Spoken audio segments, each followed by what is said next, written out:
Hey everyone, it's Mike Andes, and you're listening to the Business Bootcamp podcast. Today we are going to be talking about how you and your business can get on a financial diet that's going to make you more lean and more nimble when hard times come. Before we get into today's show though, a big thank you to today's sponsor, which is Gusto. If you haven't already, go to gusto.com/bootcamp for a free 90-day trial of their software, and you can see exactly how easy it is to have the benefits and the direct deposit for your employees and their payroll. If you're spending minutes, if you're spending seconds literally doing your payroll each week or each pay period, this is a cheaper solution than just about anything I've seen, and super simple. It's the best software out there I know of for payroll. I promise you won't be disappointed. You can try it out for an entire quarter, 3 months, and after that it's only like $6 a month per employee. So check it out. Go to gusto.com/bootcamp. And I appreciate it because they have supported this show a lot. So thank you so much to them. So today we are going to be talking about getting on a financial diet. Now, I own a gym. I know what it's like to be on a diet. I know what it's like to be talking to people who are on diets. And for myself, I don't prescribe like any specific diet. I'm not into diets at all. I just try to eat as healthy as I can. I'm probably like close to like a paleo/keto diet in terms of like my eating habits. I just try to eat as good as I can, and I exercise daily and sleep not enough. So I try to keep it basic for my health physically. But when it comes to the health of your business, a lot of us are carrying around a lot of excess fat, or we lack the mobility in our business financially, and therefore we need to go on a diet. We need to go on an exercise plan to get rid of the excess weight that is holding us down. Now, when the economy is good, it hides that excess fat and that excess weight that your business has financially. So like the same thing if someone has really, a really good taste for clothes and designer clothes and things, they can get away with like hiding an extra 15 or 20 pounds around the waistline. Just get some like good tailored clothing, and you're going to look fine. They can hide it. And the same thing goes for a good economy. When everything is going really good, it's easy for us as business owners to sort of hide the issues financially within our business in terms of the little bit of slack here, and a little bit of waste here, and a little bit of inefficiencies here, and something that's not really needed here, and tax write-offs that are not being taken advantage here. And all of a sudden, there's a little bit of extra weight around the waistline that during economic prosperity, when everything's going good, the jobs are rolling in, lots of clients, the phone's ringing off the hook, during those times you get away with it because the economy hides those problems. Now, when profit margins get cut, when the labor economy changes, when the macroeconomics of the country or the globe begins to change, we have a recession, whatever it is, that's when people get exposed. The same way as when it's physically, people most of the time, be fine if they have a little extra weight, they're okay. But all of a sudden, if they have to run 2 miles because of some emergency, they all of a sudden realize just how out of shape they are. And unfortunately, it's the wrong time to find out.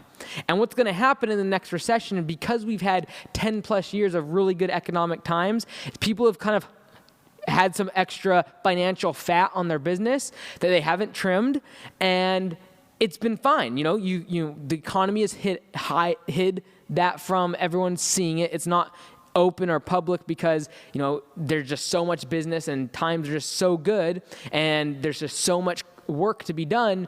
But when times get a little harder, when there's 5 competitors that show up to bid on your job instead of 2, when the customers begin to ask for price discounts, when your employees begin to move to other industries, that's when it starts to show what you've been doing. Have you been in the gym? Have you been cutting out the fats and the sugars out of your diet? And I'm talking financially. And so today we're going to talk about personally and from a business perspective where you can save money and cut out the fat. Now, before I talk about any of this, I want to say that it's more important to me the way I think about business to think about the offense. Today, I'm talking about defense. It's something I talk about very, very rarely because I truly believe that with the best defense is a great offense. That's what they use in the sports world. I think the same thing goes for the business world. Great offense, great growth, great expansion, great profit margins, expanding into new markets, increasing revenue share, taking out competitors, whatever it is, whatever growth in your industry, in offense in your industry is, I feel like that's sometimes your best defense. That being said, I also feel like when you are growing really fast, when everything is going really well, and you are dominating, it's easy to allow the little things just to forget about them and allow for excess expenditures to show up on the P&L, and you push them aside because the bottom line revenue is so good and everyone's happy and you're making more money than you ever have before and quarterly profits are up and everyone's happy. So today we're going to talk about how you can trim the fat now when times are still good, so that when times are not good, you're not in a state of desperation and you're not trying to go after the next shiny thing, which in the dieting world is like 6-pack abs in 6 weeks or shed 50 pounds in the next 50 days. Like, those are fad diets. And the last thing that you want to be caught in is when the economy hits, everything falls apart, for you to have to go to a fad diet financially, which is firing a bunch of people, cutting out departments in your business, changing your business model. That's what you don't want to have to do. All right, so we're going to talk about how you can trim things, number one, personally. All right, so I'm going to talk about just 2 areas personally that you can trim off the excess fat and get lean in your business and in your financial diet. Number one is your car. All right, so the 2 biggest expenditures personally that people have is their car and their house. And so a lot of people ask me, how I'm able to do so many things, or like when I want to make a business or like I have an idea, I just go for it without like too much recourse or thought about, how am I going to pay for it? Like, I need to take it from somewhere else. The reason for it is because I've been able to live really simply from a personal standpoint and not spend a bunch of money on stuff I don't need. So, for example, for Augusta, now we have the franchise. I could have waited a lot longer and saved a whole lot more money. I just knew that, okay, it's going to take a bunch of money to get started, all the attorney stuff, legal stuff. I'm going to get it all done.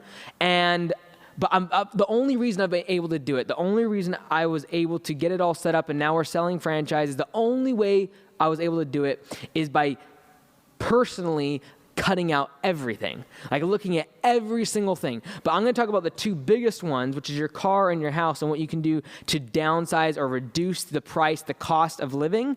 And when you do that, this is the thing. I don't think that everyone needs to have a smaller car. I don't think everyone needs to have a smaller house. What I do believe is that if those things are keeping you from the freedom that you desire, or keeping you from doing something within your business that would allow you to have more time with your family, make more money, make a more sustainable business, that's when I start to look at these items, these physical goods that we buy, and really question whether or not they're really needed. Do you really need the Lexus instead of the Toyota? Do you really need to have 8 bedrooms instead of 6? Do you really need to have 5 bathrooms? Like, my goodness, you only have 3 people living in the house. Like, for crying out loud. Like, what? There's just no reason. And so that's when I start to begin to question, like, okay, I'm not against those things, but if having those goods, having the extra 3 bathrooms is keeping you financially from going out and doing what you want in your business, or giving to the charities that you want to support, or being able to hire people that you need to expand, or chasing that idea that you're actually passionate about, or that new business venture that you would just love to try and get some experience from, if that house, that car is keeping you from those things, that's when I have a problem with it. So, number one, your car.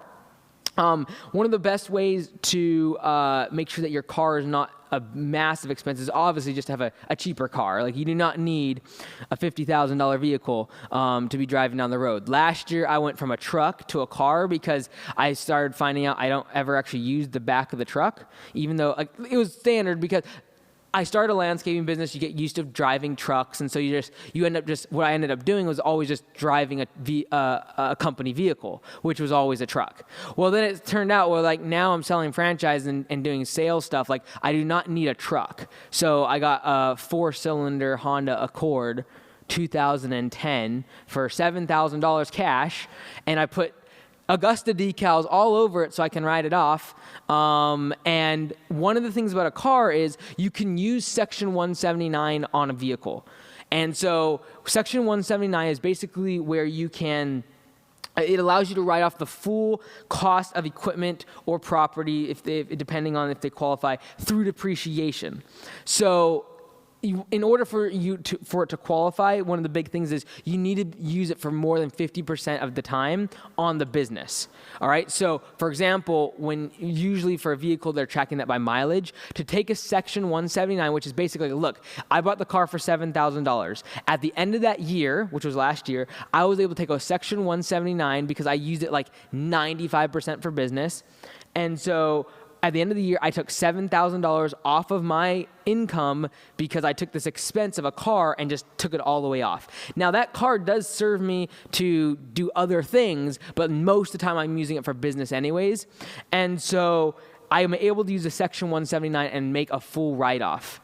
So now, would I be able to morally say that I needed a $60,000 vehicle in my business? I don't think I could do that. Morally, I would feel like that I'm trying to cheat or something. But I need a vehicle to move around to these business calls and meetings, all right? And I'm going to use my vehicle for 80, 90% business. I can use a Section 179 to write that entire expense off as depreciation in that calendar year. And so, again, another idea how you can kind of reduce your cost of your taxes using your car for business. That's why I have decals all over the vehicle. There's no question that vehicle is 100% a business vehicle. Like, no one's going to question me as like, do you only use that for personal use? No, like, it's a branded vehicle. There's a dog on the side of it. And it says Augusta Lawn Care and has a phone number on there. Like, I want you to think about you having your phone number on your vehicle all the time. Like, no tailing people, no speeding, no harsh braking, nothing. You can't, like, even if you're in a bad mood, you have to drive really good in my car. And so you can't argue that that's a personal vehicle. That is an absolute business expense. I have no claim about writing that off under a Section 179. Again, just something you can do personally to make sure that obviously you can reduce the expense of your vehicle by reducing the horsepower, the year, make, model. Like, goodness, like, you don't need to have like a Lincoln that's going to break down a bunch and it's going to have it's luxurious and stuff, or Cadillac, and like, but there's going to be like broken parts, there's like lots of maintenance stuff. Get a Honda, for crying out loud. It's like, if something breaks on that vehicle, it's going to cost me like $100 max. Anything over $100 is probably like the engine, which is probably like $200. Like, it's cheap. And so, if your pride, or if your, not pride, because I'm not looking at this as a negative thing, if your aspirations and your reason for being in business is to have a nice car, you should go get a nice car. But if your aspirations are to build a bigger business, or make it more profitable, or employ more people, or give to more charities, then you might want to question whether or not you need the $60,000 car when the $6,000 car will do the same thing and free up $54,000 worth of cash for you to go do something else with. That's the car. Number 2 is the house. This is the biggest expense that I see business owners getting into personally, that keeps them from then expanding, that puts a little bit of extra pounds, a moment on the lips, a lifetime on the hips, as they say in the health world. Well, same thing goes for business. Just a moment of like, I'm going to buy this house. It's going to be great. I'm going to have like this nice feeling. I'm going to build a little fence, and we're going to have a great time, and we're going to live down the street from my favorite golf course. And, a moment there, but a lifetime, or like years, perhaps 30 years mortgage on a house. That's a lot of weight that you might be carrying around that you could trim off on this financial diet. What can you do for your house? You can downsize. Like I said, I just don't see the logic in having 5 bathrooms and 2 people living in the house. You can rent. Maybe in the short term, it's better for you to rent so you don't have the obligations of maintenance. Like, the biggest time suck for a homeowner sometimes is just keeping up on the maintenance. Like, if you have 2 acres, you have a full-time job keeping up with the property. I don't even look at home ownership in terms of dollars as much as just time. Like, if I'm a renter and something breaks, I call the landlord and they fix it. I don't have to deal with it. I don't have to deal with mowing the lawn. I don't have to deal with any of those things. I pay triple net, or I pay some sort of a maintenance fee, and everything gets taken care of. I don't have any maintenance time whatsoever. If there's a leak in the roof, anything like that, you call the landlord. Again, creating time for your business so you can focus on the business instead of your house. Maybe you go get a trailer, live in a trailer for a little bit. There's no shame in that. Live in a van. I think that's cool. Again, everyone's circumstances are different. If you have a family, you're going to need a bigger house just to house them. But the question is, does it need to be in the middle of town, or can it be in the suburbs where it's half the price for rent? Just a question. All right, so those are some of the personal things, ways that you can cut out expenses. Now let's talk about the business. I'm going to talk about 5 or 6 things that kind of first came to my mind in terms of looking your business, where can you trim some of the fat and get on a financial diet. Number one thing is advertising cost. A lot of us, as we want to grow and expand, we're spending money on advertising. Nothing wrong with that.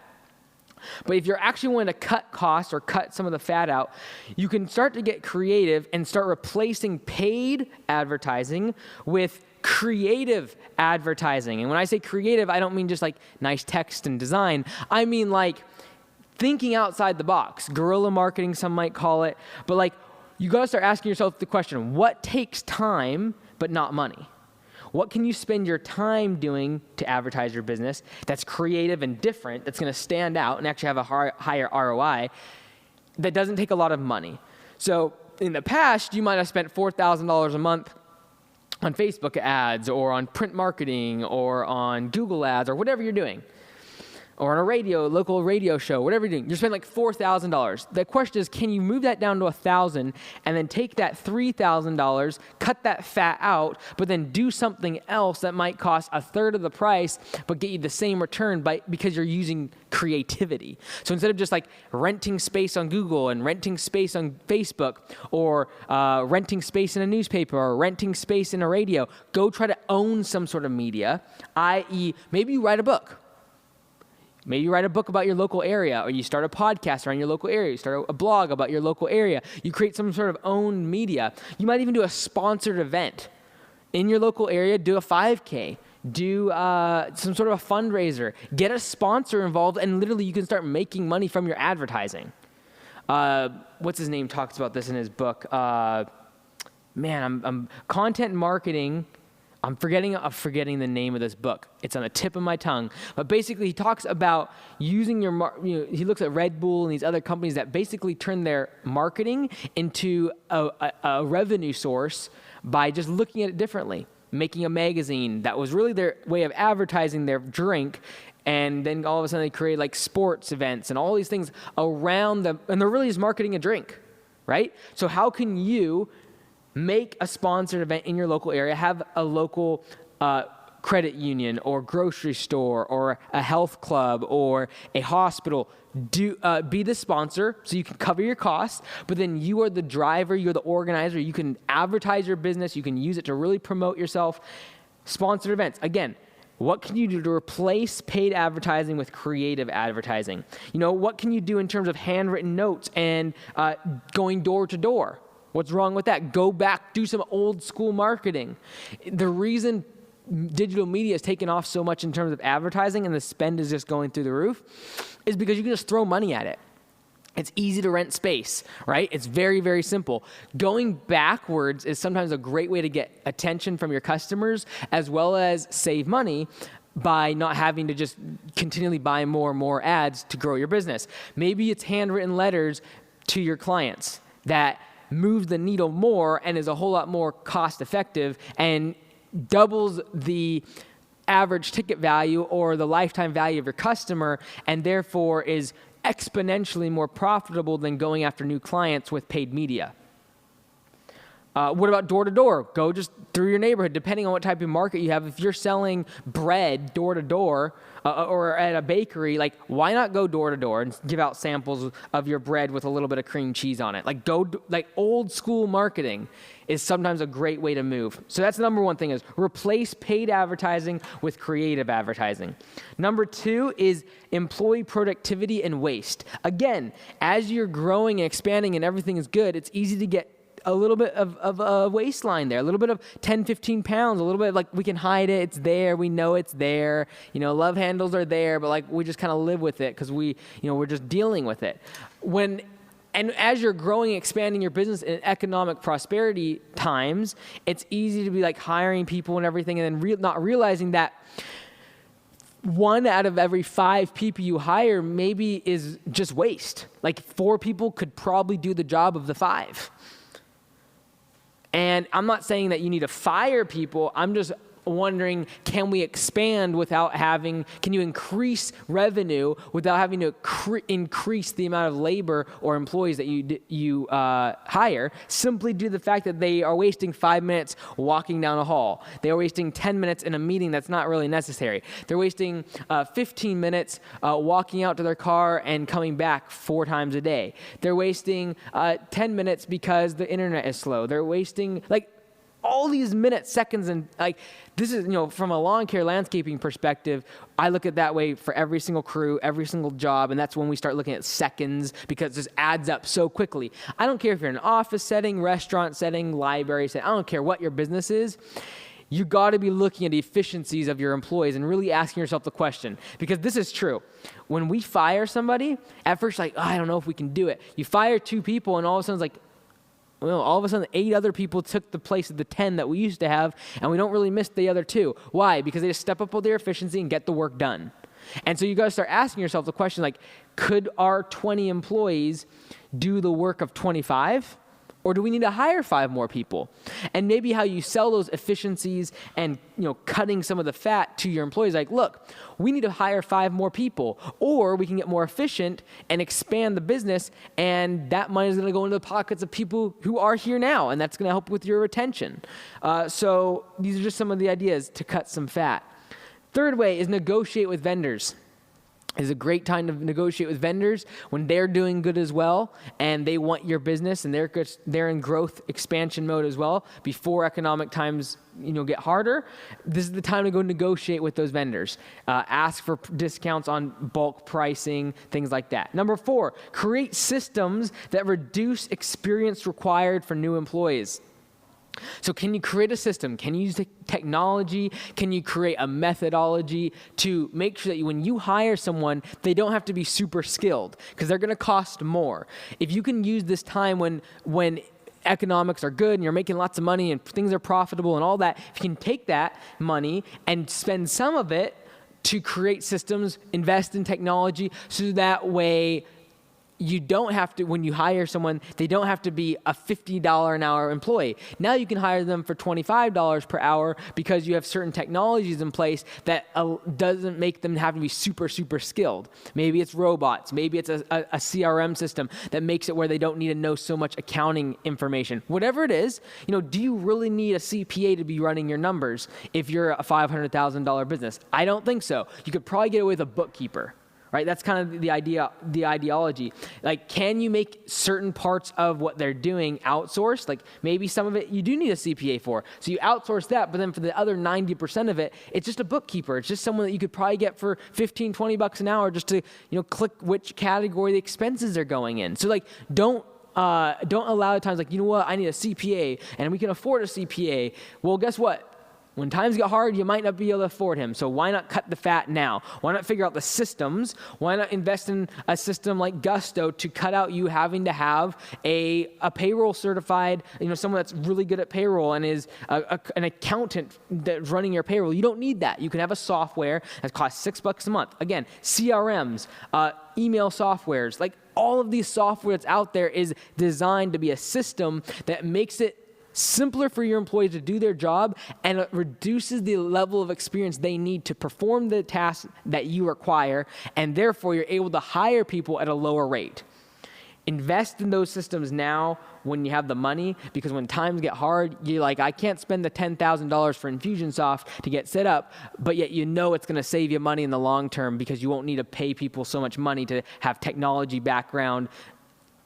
Whatever industry, and you can apply that, you want to create systems that reduce the experience required for new employees. So the way you can pay them less, essentially. They're easier to find, too. It's harder to find a $50 an hour worker that is super specialized, it's a whole lot easier to get someone that's $20 an hour that can learn what their tasks are within a couple days, weeks, or months. All right, number 5 is negotiate with your landlord. If you're leasing space, renting space for your business, if you have a shop, if you have a storefront, if you rent a warehouse, whatever it is, negotiate with your vendor. Well, we talk about negotiating with your vendor, but you can negotiate with your landlord, all right? Can you extend the lease and negotiate terms that give you some sort of leverage by extending the lease? So for example, I bought Anytime Fitness, which is next door to the facility I'm in right now. Next door, I signed a lease and extended it by 5 years, so we have that lease for 10 years. Because when I bought it, it had 5 more years, and I wanted to get another 5 years. So I said, hey, look, as part of this negotiation, I want the space next door for free, 0 rent, just triple net. I want it free for 5 more years. For 5 years. Like this space was not part of that deal at all. It was an empty space. And I said, look, I want to make it for offices. We're going to have a studio. We're going to have franchisee training in this space. And I want it free for 5 years when I extend the lease by 5 years in the gym facility. And they signed for that because they wanted that space, which is really big, and it's a really good anchor tenant in this area. And so they wanted that. I said, look, I want 5 years for free of this other space next door. And they gave it to me. Negotiate with your landlord. Because I promise you, when times get hard, like economic times get hard, it'd be easy for me to start questioning this if I was paying $10,000 a month. I'd be like, man, I don't know if I can really afford it. Like, I could spend that money on other stuff. I need to, make sure Bob is staying busy and, my employees. Like, I'd get concerned. Now, if I've negotiated it and I know that it's basically free to be here minus triple net, like, it's a no-brainer. I can keep my foot on the pedal even when times get harder because I don't have to second guess the decisions and the expenses that I've accumulated. Last thing, number 6, is review every single expense. I don't care how small it is. I don't care how insignificant it is. I don't care how busy you are. If you want to start cutting out fat from your business, looking at every single expense is the best way to do that. If you use QuickBooks, great tool. Even if you don't use QuickBooks, use something like Mint. If you're just getting started and you're having a small business, use Mint.com or some other form of expense tracking software so that you can connect your credit cards, all of your accounts. Like, I don't care if you have 50 of them, because that's like, I have like 50 some odd accounts. It's nuts. But what I do is all of our businesses have separate QuickBooks. So I have 4 or 5 different QuickBook accounts, and they all individually look at their accounts. I then have a Mint account that looks at every single business, every single transaction, every single account, and literally it could take me an hour just to go through the last few days to like filter them all out and figure out where they're all at. So again, looking at every single one is important. I do it twice really, because each of the businesses, like, they take care of their QuickBooks and they like figure out the expenses. And so they do it, but then I'm also seeing it. I'm seeing every single account, every single expense, and randomly they'll get a question from me like, hey, what was that $10 expense? What was that $15 expense? He's like, oh, you're micromanaging. No. I'm watching every little thing because every little thing multiplies and compounds and grows. It's just like fat cells. It just like grows and it's there and it's like hanging out. And you're like, oh, it's not too bad. And you get a little bit more. And it's like, oh, a little more fat and a little bit more. And all of a sudden you're obese, morbidly obese, and it's going to put you at health risk. Same thing for your business. A little bit here, $15 here, a little subscription here, like, just a music subscription. Oh, here's a little bit of we get food, snacks, Oh, we just added that little addition on there. It's like a $10 a month for, that subscription for YouTube, or then the Netflix thing. We get that for the employees, and we get the snack, coffee machine there. All little things add up, and they will become a financial risk for your business if you don't trim them now. And at least manage them and stay on top of them and be aware of where the money's going. You've got to manage every single expense. I don't care if it's $10, $5. Last week, I saw a charge for it's $15 that I wasn't sure what it was. And I was just waiting for someone to allocate it in one of the QuickBooks. And I remembered what it was. But again, I'm looking all the time, and I try to stay out of it until it's been there for a long time. They're not assigning it to a certain category, but I'm always watching expenses, every single dollar. Because if I can save $100 That $100 could be the $100 I'm able to spend on marketing that then attracts 20 different landscape business owners and gets them on my content, which helps them. Maybe one of them down the road becomes a franchisee and I get return on investment. But what would have happened if I would have spent that $100 on some other random thing? They would have never heard the content because I couldn't have advertised them. They couldn't have changed their business. They wouldn't have been able to make change in their business. Like the dollars and cents that you're spending on the other little things that things are just falling through the cracks. That's the money that could be the difference maker for your business when the economy turns.